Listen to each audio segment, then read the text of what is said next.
रहे हैं कंवरिया, आके भोले बाबा नगरिया।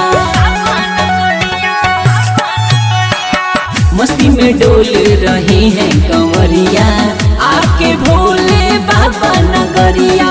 दिन रंगीन है भक्त भुलीन है, दिन रंगीन है भक्त भुलीन है, मौसम बदल रहा है।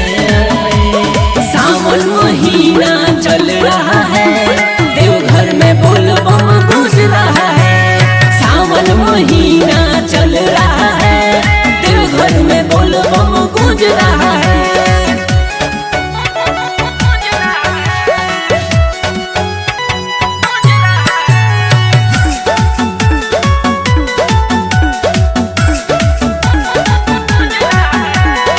चिलम चढ़ा के डीजे बजा के सब हिला रहे हैं कमर, देखी के मनवा बाबा भवनवा झूम उठा है हमारा। चिलम चढ़ा के डीजे बजा के सब हिला रहे हैं कमर, देखी के मनवा बाबा भवनवा झूम उठा है हमारा। नशा में बम है ना कोई कम है, नशा में बम है ना कोई कम है, धुआं निकल रहा है। सावन महीना चल रहा है, देवघर में बोल बम गूंज रहा है।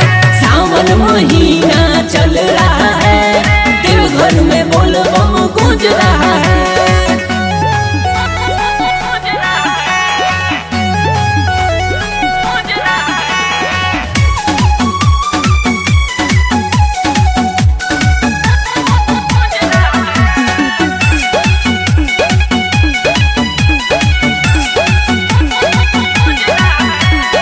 झिमझिम बरसे बदरिया कंवरिया भीग रहे हैं सारा।